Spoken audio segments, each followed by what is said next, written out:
আউযু বিল্লাহি মিনাশ শাইতানির রাজিম বিসমিল্লাহির রহমানির রহিম আসসালামু আলা রাসূলিহিল কারীম আসসালামু আলা আলিহি ওয়া সাহাবি আজমাইন। আল্লাহ পাকের পবিত্র দরবারে কালেমাতুশ শুকর আদায় করি যে আল্লাহ তাআলা আমাদেরকে হায়াতে বেঁচে রেখে সুস্থ রেখে কোরআন ও হাদিস থেকে কিছু আলোচনা করার তৌফিক দান করতেছেন। সেই মহান রবের দরবারে কালেমাতুশ শুকর আদায় করি আলহামদুলিল্লাহ।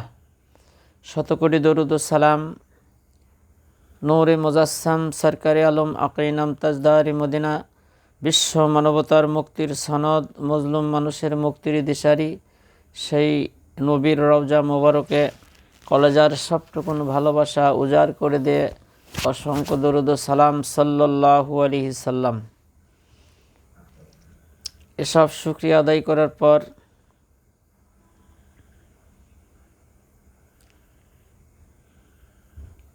গোটা পৃথিবীর মুসলমান ভাই ও বোনেরা যে যেখানে আছেন, আমি দোয়া করি আল্লাহ সবাইকে সুস্থ রাখুক, সুন্দর রাখুক, মানুষ শয়তান জিন শয়তানের ধোঁকা থেকে সকলকে আল্লাহ হেফাজত করুক এবং কোরআন সুন্নাহ সহিহ সুন্নাহ যেন মেনে আমরা সঠিক পথে চলতে পারি। আল্লাহ তাআলা আমাদেরকে তৌফিক দান করুক, আল্লাহুম্মা আমিন।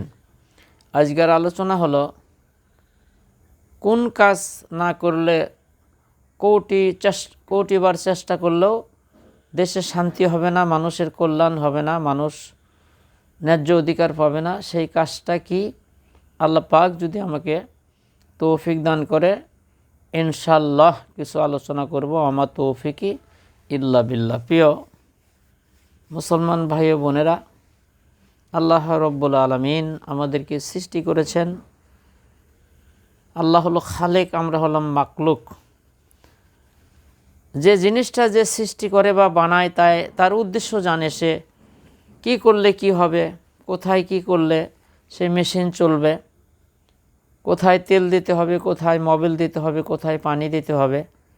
যে জিনিসটাকে বানাইছে সেই তার ফর্মুলা জানে। আল্লাহ রব্বুল আলামিন আমাদেরকে সৃষ্টি করেছেন,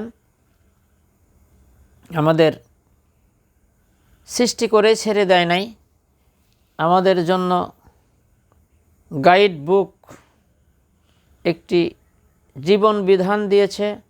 কোন পথে চলব, কোন মতে চলল, কোনটা করা যাবে, কোনটা করা যাবে না, আদেশ নির্দেশ নিষেধ, কোন অপরাধ করলে কোন শাস্তি হবে, কোন সীমা লঙ্ঘন করলে কি হবে, সব কিছু আল্লাহ কোরআনের মধ্যে আমাদের জন্য পথ চলার জন্য, জীবন চলার জন্য, রাষ্ট্র চলার জন্য, সব কিছুর জন্য আইন কানুন, শ্রমিকের অধিকার, স্ত্রীর অধিকার, পিতামাতার অধিকার, মানে সকল অধিকার এই কোরআনুল কারীমের মধ্যে আল্লাহ রব্বুল আলামিন দিয়েছেন। শুধু সৃষ্টি করেই কিন্তু আল্লাহ আমাদেরকে ছেড়ে দেয় নাই, আমাদেরকে জীবন চলার জন্য কোন পথ এবং কোন মতে কেমনে চলব, আমরা মানুষ জীবনে চলতে গেলে কোন অপরাধ করলে কি সাজা হবে, আল্লাহ রব্বুল আলামিন কোরআনের মধ্যে দিয়ে দিয়েছে, নোট করে দিয়েছে। আল্লাহ রব্বুল আলামিন কোরআন দিয়ে শান্ত হন নাই, আমাদের জন্য পথ দেখানোর জন্য, সঠিক পথ দেখানোর জন্য আমাদের জন্য শ্রেষ্ঠ একজন নবী বা রাসূল প্রেরণ করেছে। যুগে যুগে সকল মানুষের জন্য আল্লাহ নবী প্রেরণ করেছিলেন। আমাদের নবী হলো সর্বশ্রেষ্ঠ এবং সর্বশেষ নবী জনাবে মুহাম্মদুর রাসূলুল্লাহ সাল্লাল্লাহু আলাইহি সাল্লাম। আল্লাহ রাব্বুল আলামিন কোরআনুল কারীমের মধ্যে বলেন, ফি রাসূলিল্লাহি উসওয়াতুন হাসানা। আল্লাহ বলেন সব কিছু গ্রহণ করতে হবে আমার নবীর জীবন থেকে, আমার নবীর আদর্শ থেকে। আপনার পারিবারিক জীবন, অর্থনৈতিক জীবন, সামাজিক জীবন, রাষ্ট্রীয় জীবন, যত দিক আছে, আপনি যদি রাসূলের জীবন থেকে ফলো না করেন তাহলে আপনি ডিলিট হয়ে যাবেন, আপনি একদম ধ্বংস হয়ে যাবেন। নিতে হবে রাসূলের জীবন থেকে। যেটাই করেন আপনি, নামাজ পড়েন, রোজা রাখেন, হজ করেন, জাকাত দেন, ব্যবসা করেন, বাণিজ্য করেন, চাষবাস করেন, যেটাই করেন, রাজনীতি করেন, রাসূলের জীবন থেকে আদর্শ গ্রহণ করতে হবে। রাসূলের মতো আদর্শবান জমিনের উপরে আল্লাহর পরে আর এমন কোনো মাকলুক নাই। সেই বিশ্বনবীর জীবন থেকে আমাদেরকে শিক্ষা গ্রহণ করতে হবে। যদি আপনি না করেন তাহলে ডিলিট। আর আল্লাহ রাব্বুল আলামিন কোরআন কমপ্লিট কোর্ট অফ লাইফ, আপনি যত 1 কোটি বার চেষ্টা করেন, আমি দেখেছি কিছু লেখাপড়া করি, অনেক জ্ঞানী গুণী যারা দার্শনিক অনেক চেষ্টা করেছে মানুষের কল্যাণের জন্য। কিরম কল্যাণ বা কিরম তারা চেষ্টা করেছে, মনে করেন এক বাড়িতে আগুন লেগেছে, তে বাড়িওয়ালা চিল্লাচিল্লি করতেছেন, ভাই বাসান বাসান বাসান, যার যা আছে সে তাই দিয়ে আমাকে সহযোগিতা করেন। এক লোক ওদিক দিয়ে যাচ্ছিলেন, একটা খড়ির বোঝা নিয়ে, বেচারা মনে করলো যে আমার তো আর কিছু নাই, আমি আর কী দিয়ে সহযোগিতা করবো, ওই আগুনের মধ্যে খড়ির বোঝাটা নিক্ষেপ করে দিল। লোকটা তো বলতেছে বাঁচাও বাঁচাও বাঁচাও, ওদিক দিয়ে এক টিন কেরোসিনের তেল নিয়ে যাচ্ছিলেন। উনি মনে করলেন আমি আর কি করি, যে বলতেছে যা আপনাদের কাছে যার যা আছে তাই দিয়ে আমাকে সহযোগিতা করেন, আমি আর কি দেব, আমি 1 টিন কেরোসিনের তেল ওই আগুনের মধ্যে ঢেলে দিল। ওই লোকটা তো চিল্লাচিল্লি করতেছে যে বাঁচান বাঁচান, যার কাছে যা আছে। মনে করেন এক লোক পেট্রোল নিয়ে যাচ্ছিলেন, উনি 1 টিন পেট্রোল ওর মধ্যে ঢেকে দিল। বলেন তো আগুন লিভবে না জ্বলবেতে? এই মানুষের তৈরি করা মত এবং পথ, মানুষের তৈরি করা আইন দিয়ে কখনো মানুষের অশান্তি দূর হয় না, আগুন আরও জ্বলে, আগুন নেবে না। আপনি যত চেষ্টা করেন, দেখেছি অনেক দার্শনিক জ্ঞানীগুণী চেষ্টা করেছে, কিন্তু মানুষের কল্যাণ করতে পারে, অশান্তির আগুন গোটা পৃথিবীতে দাউ দাউ করে জ্বলতেছে। আমাদের বাংলাদেশে আপনারা যারা সচেতন মানুষ, যাদের মাথার মধ্যে জ্ঞান আছে, আকল আছে, দেখেন অশান্তি অশান্তি। বয়স তো আমার ভালোই হয়ে গেল, স্বাধীনের পর থেকে দেখতেছি কত সরকার গেল আইলো, শান্তি আইলো না। কি কন? কত সরকার গেল আলো, কিন্তু শান্তি আইলো না। শান্তির একমাত্র মূল মন্ত্র হলো কোরআন। কোরআনের কাছে যতক্ষণ আপনি না যাবেন, রাসূলের সহি সুন্নাহর কাছে যতক্ষণ ফলো না করবেন, আপনি যত বড়ই যা হন, কখনো মানুষকে কল্যাণ বা শান্তি দিতে পারবেন না। যেহেতু আমাদের সৃষ্টিকর্তা হলো আমাদের আল্লাহ, তিনি জানেন কোন পথে কোন মতে চললে আর কোন অপরাধ করলে কোরআনের মধ্যে সেই ফয়সালা দেওয়া আছে, সাজা কি হবে সেটা কোরআনের মধ্যে দেওয়া আছে। আপনি কেন মানুষের তৈরি করা আইন কানুন মানতেছেন? আপনি তো মুসলমানই না। আপনি মুসলমান না। দেখেন কোরআনের দলিল সূরা মায়েদা, আল্লাহ রাব্বুল আলামিন বলতেছেন, যারা আমার নাজিলকৃত কিতাব দিয়ে ফয়সালা করে না তারা হলো কাফের। আমার নাজিলকৃত কোরআন দিয়ে যারা ফয়সালা করে না তারা হলো ফাসেক। আমার নাজিলকৃত কোরআন দিয়ে যারা ফয়সালা করে না তারা হলো জালিম। তাহলে আমি মোজাম্মেল হজ করলেও কাফের, জাকাত দিলেও কাফের, জীবন চিল্লা দিলেও কাফের, তাহাজ্জুদের নামাজ পড়লেও কাফের, কি কন 14 পীরের মুরিদ হলো কাফের। কারণ আমি কোরআনের ফয়সালা করি না বা মানি না। বিশ্বনবী জনাবে মুহাম্মদুর রাসূলুল্লাহ সাল্লাল্লাহু আলাইহি সাল্লাম 13টি বছর মক্কায় অনেক চেষ্টা করেছিলেন মানুষকে শান্তি দেওয়ার জন্য, অশান্তি দূর করার জন্য, একটা উটকে একটা প্রহার করার জন্য। 2টা গোষ্ঠীর মধ্যে কত বছর ধরে মারামারি, কাটাকাটি, হিংসা, বিদ্বেষ। বিশ্বনবী জনাবে মুহাম্মদুর রাসূলুল্লাহ তার বাল্য জীবন থেকে যৌবন প্রাপ্ত হওয়া পর্যন্ত চেষ্টা করলো 13টি বছর, কিন্তু কোনো মানুষকে কল্যাণ দিতে পারে নাই, মারামারি কাটাকাটি। কিন্তু চলতেছিল আবু জেহেলের আইন, কোরআনের আইন চলতেছিল না। আল্লাহ বিশ্বনবী জনাবে মুহাম্মদুর রাসূলুল্লাহ সাল্লাল্লাহু আলাইহি সাল্লামের উপর যখন ওহী নাজিল করলেন, আল্লাহর নবী আল্লাহর হুকুমে হিজরত করে মদিনায় চলে গেলেন। আল্লাহ রব্বুল আলামিনের কাছে আল্লাহর নবী বললেন, ইয়া রব্বি, আল্লাহ আমাকে একটি সালতানাত দান করেন, রাষ্ট্রীয় শক্তি দান করেন। আল্লাহ রব্বুল আলামিন বিশ্বনবী জনাবে মুহাম্মদুর রাসূলুল্লাহ সাল্লাল্লাহু আলাইহি সাল্লামকে একটা রাষ্ট্রীয় শক্তি দান করলেন, মদিনার প্রেসিডেন্ট হয়ে গেলেন। বিশ্বনবী জনাবে মোহাম্মদ রসুল্লাহ 10টি বছর কোরআন দিয়ে দেশ পরিচালনা করলেন। শান্তি আর শান্তি। বিশ্বনবী বললেন, আমার যুগ হলো শান্তি, শান্তি আর শান্তি।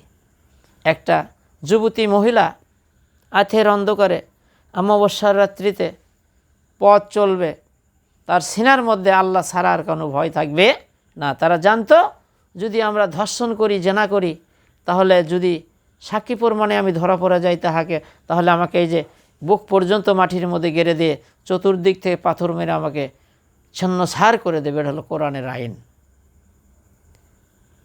আল্লাহ রাব্বুল আলামিন কোরআনুল কারীমের মধ্যে চোর যদি চুরি করে, বিশ্বনবী জনাবে মোহাম্মদ রসুল্লাহ সাল্লাল্লাহু আলাইহি সাল্লাম বলেন, কেউ যদি পেটের দায়ে ক্ষুধার জ্বালায় কিছু চুরি করে তার হাত কেটে দিও না। কিন্তু খাবার আছে, টাকা পয়সা আছে, কিন্তু গরিব মিসকিনের কোটি কোটি টাকা মেরে দিল,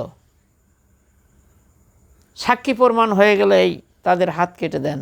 বলেন তো, যদি কোনো এমপি মন্ত্রী এরকম গরিবের, এই যে আমাদের দেশের যে পরিস্থিতি, কোটি কোটি টাকা দুর্নীতি করেছে, তাদেরকে ধরে যদি হাত কেটে দেওয়া হয়, বলেন তো আর জীবনে এমপিতে দাঁড়াতে পারবে? সংসদ ভবনে কোনো সদস্য হতে পারবে? গণভবনে ঢুকতে পারবে? বঙ্গভবনে ঢুকতে পারবে যদি তার হাত কেটে দেওয়া হয়? কিন্তু আইন হলো ব্রিটিশের। ঘুষ খেলো, দুর্নীতি করলো, কেস করলো, কয়েকদিন জেল খেটে এসে আবার সে মন্ত্রী হচ্ছে, এমপি হচ্ছে, বিভিন্ন সেক্টরে তারা দায়িত্ব নিচ্ছে। এই জন্য দেশ কখনো শান্তি হবে না।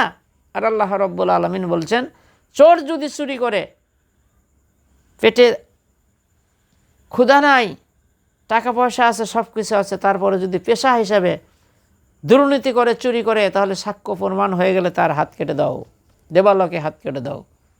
আবার যদি দুর্নীতি করে আর একটা হাত কেটে দাও।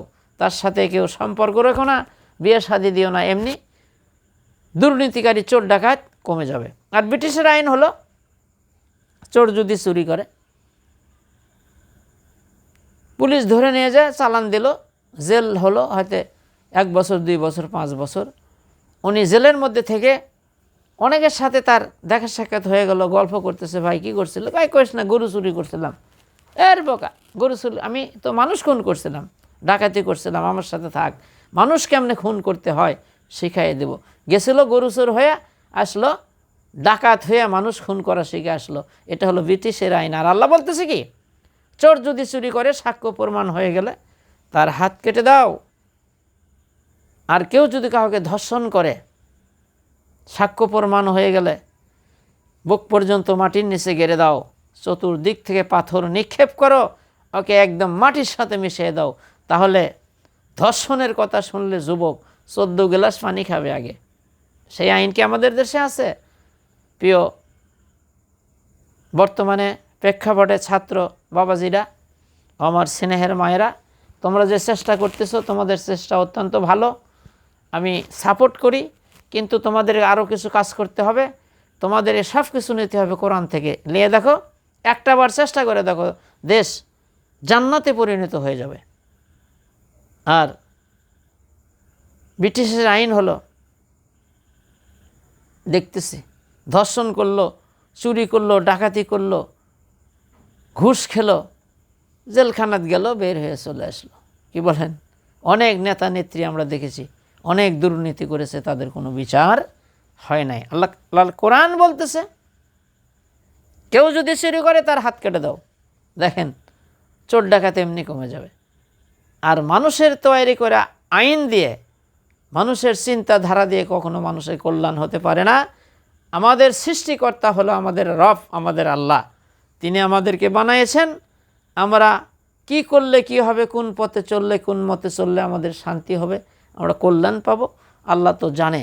কিন্তু এই কিছু কিছু মানুষ, তারা কোরআন দিয়ে শুধু নামাজ পড়ে, রোজা রাখে, জিকির আজগার করে, কিন্তু কোরআনের মধ্যে যে আরও অনেক কিছু আছে তারা বুঝে না। তারা বলে যে মুন্সি মানুষ, হুজুর মানুষকে এগুলোর মধ্যে যাবে। কি কোন এই হলো বড় শয়তান, এরা হলো বড় শয়তান।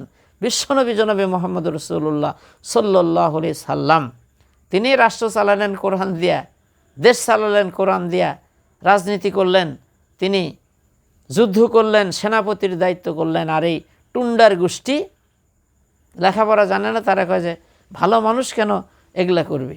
তাহলে এর মধ্যে কি খালি শয়তান লম্পট বদমাইশ যাবে? তাহলে তো দেশ জ্বলে পুড়ে ছারখার হয়ে যাবে। এই জন্য দেশ পচে গেছে, ভালো মানুষকে আমরা ক্ষমতায় বসাই না। লম্পট বদমাইশ কোটি কোটি টাকা মেরে ধরে খায়।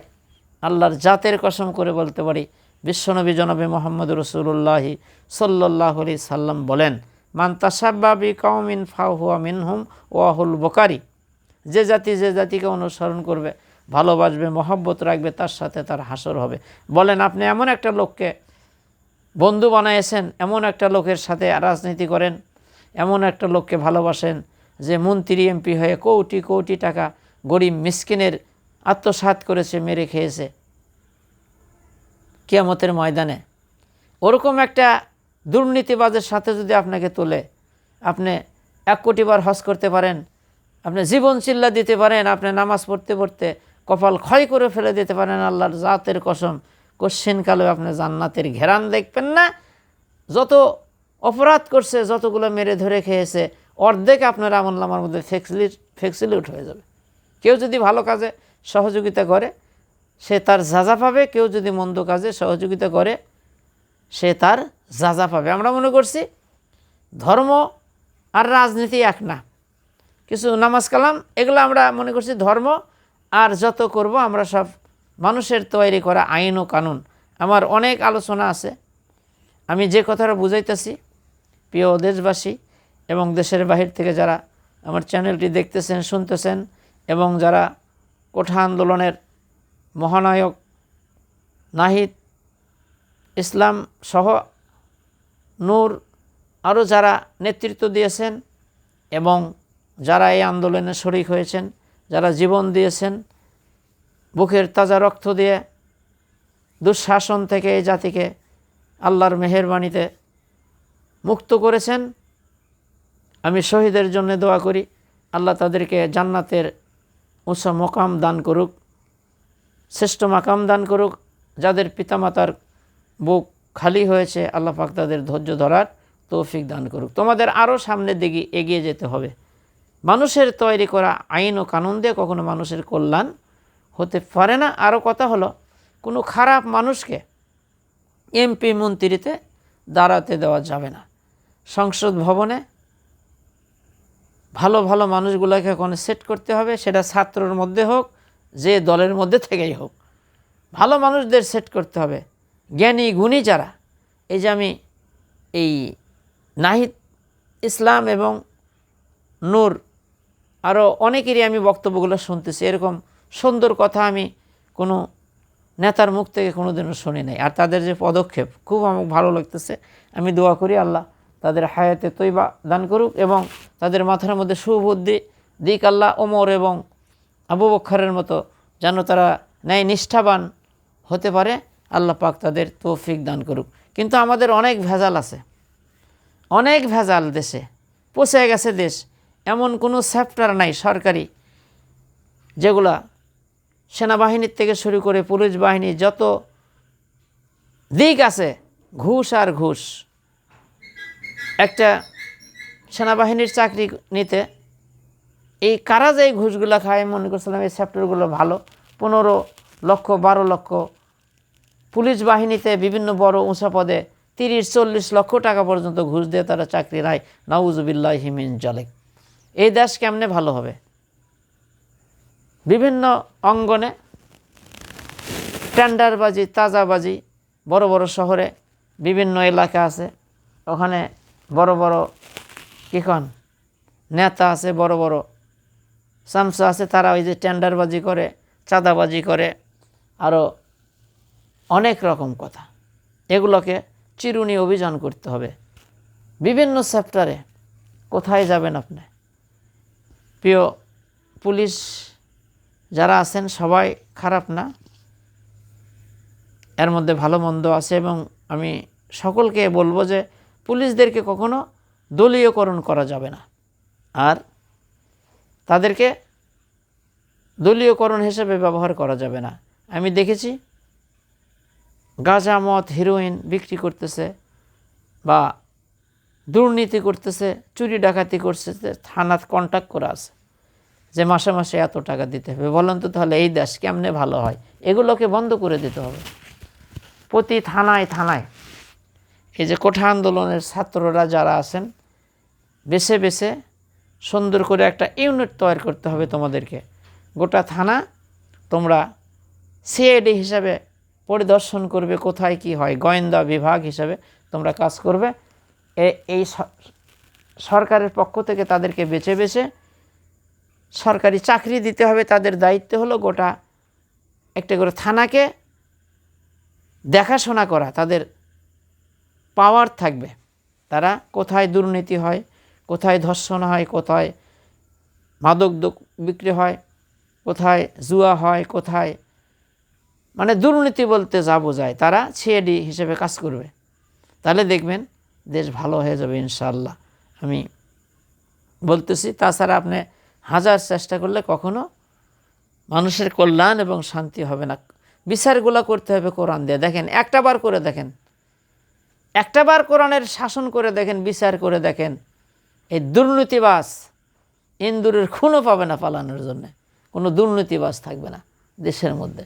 আর এই ধরনের যদি আইন হয়, ইলেকশন হলো, এমপি হয়ে গেল, তাদের অনেক চামচা চেলা চামড়া থাকে, তারা দুর্নীতি, দুঃশাসন, চাঁদাবাজি, টেন্ডারবাজি, ধর্ষণ, অনেক কিছু, আমি নাম বলতেছি না, অনেকেই আছে। দেখেন বড় বড় শহরে, বড় বড় হোস্টেলে কত দুর্নীতি হয়, ওখানে কত দেহ ব্যবসা হয়। কিখন দিনের বেলা রঙ্গুল চশমা চোখে দেয়া জনগণের সামনে ভাষণ দিল, আর রাত্রে যায় কোথায় রঙ্গমহলে কি করতেছে। এগুলো নেতা দেয় কখনো দেশে শান্তি হতে পারে না। থাকতে হবে আল্লাহ ভীতি, সিনার মধ্যে থাকতে হবে আল্লাহর ভয়। এগুলো লোককে সেট করেন দলমত নির্বিশেষে। ভালো ভালো লোক ছাড়া দুর্নীতিবাজকে যদি আপনি এমপি বানান, মন্ত্রী বানান, দেশ ধ্বংস হয়ে যাবে। মানে খারাপ লোককে ওখানে ঢুকানো যাবে না। নামাজ নাই, কালাম নাই, আল্লাহ নাই, রসুল নাই, পরকাল নাই, সে তো সব করতে পারে। আল্লাহর ভয় যার সিনার মধ্যে আছে, সে ছাত্রের মধ্যে হোক আর যার মধ্যে হোক, তাদেরকে ক্ষমতায় বসাতে হবে।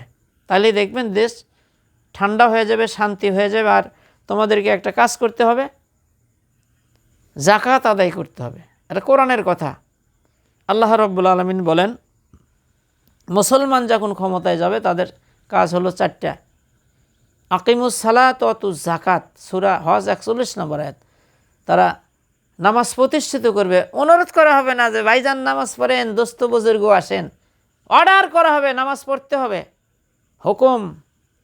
মসজিদের ইমাম ঘোষণা দেবে সরকার, কেউ যদি নামাজ না পড়ে তার লিস্ট দাও, কিখন খবর হয়ে যাবে।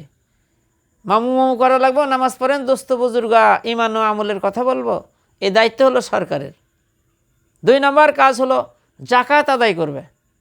যারা যারা ধনী মানুষ আছে, সরকারের পক্ষ থেকে যাকাত সরকারি বাইতুল মালে জমা হবে। কোটি কোটি টাকা, 10টা বছর যদি যাকাত এরকম করে আদায় করা হয়, এ দেশে ভিক্ষা করার মতো, ভিক্ষা দেওয়ার মতো লোক খুঁজে পাবেন না। মিয়া বিদেশের থেকে আমাদের টাকা নেওয়া লাগবে, সুদের উপর ঠ্যাঙ্গা মারা, বোমা মারা, এগুলো করতে হবে। আমাদের টাকায় তো খাওয়ার মানুষ নাই। আর সরকার সৎ কাজের আদেশ করবে, অসৎ কাজের নিষেধ দেবে। দেখেন কত সুন্দর দেশ, ঠান্ডা হয়ে যাবে। আর মিয়া যার মনে যা চাই তাই করতেছেন, কিখন এগুলো করা যাবে না। এই জন্যে ভালো মানুষদেরকে যতক্ষণ পর্যন্ত আমরা ক্ষমতায় নিতে পারবো, আর এই থিওরিটি যতক্ষণ মন থেকে বের করতে না পারবেন যে ভালো মানুষকে এল্লা দল করব, রাজনীতি করব, তাহলে কি আল্লাহ রসুল কেমন ছিল? আল্লাহ রসুলের চরিত্র কেমন ছিল মিয়া? তিনি তো রাজনীতি করছেন, তিনি তো রাষ্ট্র চালাইছেন কোরআন দেয়া। সাহাবাই কেরাম রিদওয়ানুল্লাহি তাআলা আজমাইন কোরআন দিয়ে রাষ্ট্র চালাইছেন। আবু বকর সিদ্দিক, ওমর ফারুক রাদিয়াল্লাহু 4 জন খেলাফতের দায়িত্ব পালন করছিলেন। তারপরে আস্তে আস্তে আস্তে আস্তে মুসলমানেরাই তো দেশ শাসন করছে। তারপরে মুসলমান এরা মুনাফিকি করে যখন ব্রিটিশ ক্ষমতা হাতে নিলেন, তারা ব্রিটিশের এই যে বিষ ঢুকাই দিয়ে গেলেন, কি বলেন, ব্রিটিশের আইন, এগুলো পচা আইন। এগুলো আইন দিয়ে যতক্ষণ আপনি বিচার করবেন, কখনো মানুষের কল্যাণ শত চেষ্টা করে ব্যর্থ হয়ে যাবেন, কোনো দিন মানুষের কল্যাণ বা মুক্তি হবে না। আর এই যে আমাদের দেশ যে গরিব, কেউ কেউ কোটি কোটি কোটি টাকা জমা করছে, বিদেশ বাড়ি করছে, এত টাকা কেন, কই পেল টাকা? তাদের থেকে যদি জাকাত ওসুল করা যায়, দেখবেন ভিক্ষা দেওয়ার মতো করার মতো লোক থাকবে না, কোনো টেনশনই থাকবে না, আল্লাহর হুকুমগুলো মেনে দেখেন। এই জন্য প্রিয় দেশবাসী এবং দেশের বাহির থেকে যারা দেখতেছেন, ছাত্র সমাজ সবাইকে আমি বলবো, দেখেন ইনসাফ, ইসলাম বলে ইনসাফ করেন। একটা ফ্যামিলির মধ্যে বাপ মা ছেলে, ছেলের বউ, লাতিপুতি সবাই চাকরি পাইছে, চাকরি করে সরকারি, কিন্তু আর একটা ফ্যামিলিতে গরিব মানুষ, মেধা ভালো, কষ্ট করে রিক্সা চালাইয়া কামলা দিয়ে ছেলেটাকে লেখাপড়া করাইছেন, কিন্তু 20 লক্ষ টাকা ঘুষও দিতে পারে না, খালু মামুও নাই, চাকরি হয় না। এগুলা ইসলাম এগুলো দেখবে ইনসাফ। স্বামী চাকরি করলে তো স্ত্রীর খাওয়া হয়ে যাবে, উভয় দুইজন চাকরি করতেছে আর একটা ফ্যামিলি কোনো চাকরি নাই। ইসলাম এগুলোকে ইনসাফ করে, যার খাবার নাই, যার নাই তাকে দাও। এগুলা ছাত্র সমাজের কাছে আমার অনুরোধ, এগুলো দেখতে হবে। আর এই আবক বলগুলা, এই যে লক্ষ লক্ষ টাকা, এই যে মাদ্রাসা, কলেজ, হাই স্কুল, এগুলো একটা শিক্ষক নিতে 10 লাখ 15 লক্ষ করে টাকা, একটা করে সরকার বদলে ওখানে সভাপতি হয় সবাই না, এই মাদ্রাসার হুজুর সহ বিভিন্ন প্রতিষ্ঠানের এই যে 20 লাখ 15 লাখ ঘুষলে একটা করে শিক্ষক লিখছে। এই দেশ কেমনে ভালো হয়? এদেরকে ধরেন, এদের বিচার করেন, এগুলো যায় কোথায়? তাছাড়া ছাত্র সমাজ যত চেষ্টা করেন কাজ হবে না। ভালো ভালো মানুষকে ক্ষমতায় বসাতে হবে, এমপি মন্ত্রী বানাবে, তারা ছাত্রের মধ্যে হোক আর যার মধ্যেই হোক, এমপি মন্ত্রী বানাতে হবে। আর আইন পাশ করতে হবে কোরআন দিয়া, বিচার করতে হবে কোরআন দিয়া। যেহেতু কোরআন আল্লাহ আমাদের জন্য নাজিল করছে, কোরআনের আইন মানতে যাই লাখ শিখটাই হলো টাটকা মুনাফিক, হলো কাফের। মানে নামাজ পড়ে, হজ করে, কিন্তু কোরআনের আইনের কথা শুনলে একটু গাও চুলকায়, এই হলো পাকা শয়তান, মুসলমানই না। আল্লাহ পাক আমাদের জন্য গোটা 30 পারা কোরআন শরীফ নাজিল করছে, এর মধ্যে সব কিছুই আছে, কিন্তু আপনি নামাজ পড়েন, হজ করেন, কিন্তু কোরআনের কথা শুনলে গাও চুলকায়, চুলকানি ওঠে। কিন্তু বুঝতে হবে আপনার শরীরের রক্তের মধ্যে ভেজাল আছে, রক্ত ব্লাড পরীক্ষা করতে হবে। মিয়া রাসূল কোরআন দিয়ে দেশ চালায় নাই। আল্লাহ আমাদেরকে সৃষ্টি করছেন, আল্লাহ আমাদেরকে বানাইছেন, আমাদের চলার জন্য একটা গাইড বুক দিয়েছে কোরআন। আর এই কোরআনের আইন মানতে দ্বিধা, কোরআনের আইন মানা যাবে অমুক তমুক, তাহলে তুমি তো টাটকা কাফের। এই জন্যে আমি সবার কাছে বলি, অনেক অনিয়ম আছে, এমন কোনো চ্যাপ্টার নাই যেখানে অনিয়ম নাই। এগুলা নিয়ম পাল্টাতে পারে শুধু কোরআন। কোরআনের আরেকটা নাম হলো ফুরকান, সত্য মিথ্যাকে পার্থক্য করে দেবে। এই জন্যে দেশ এবং দেশের বাইরে যারা আছেন মুসলমান, আমাদের বাংলাদেশের মুসলমান ছাত্র সমাজ অনেক মেহনত করেছে, অনেক জীবন দিয়েছে, আমার ছাত্রী মায়েরাও জীবন দিয়েছে, অনেক কষ্ট তারা করেছে। এই কষ্ট করে যদি কোনো আবার এই ধরনের লোকের হাতে এই ক্ষমতাগুলো দিয়ে দেন, যেই আর সেই, এই রক্ত দেওয়া শহীদ হওয়ার কোনো 1 পয়সার দাম হবে না। ভালো মানুষকে সেট করতে হবে, যারা 5 ওয়াক্ত নামাজ আদায় করে,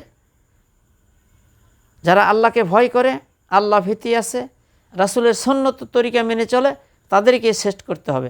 কোনো বেনামাজি, কোনো লম্পট বদমাইশকে কোনো এমপি মন্ত্রী যদি বানান, যেই আর সেই, কোনো কাজ হবে না। এই জন্যে যে কোনো দলেরই হোক, ভালো মানুষকে, ছাত্র হোক, শ্রমিক হোক, কৃষক হোক, যারা ভালো মানুষ, তাদেরকেই মসনদে বসাতে হবে, ক্ষমতায় বসাতে হবে। আল্লাহ রাসূল বলে, হাফসির গোলাম,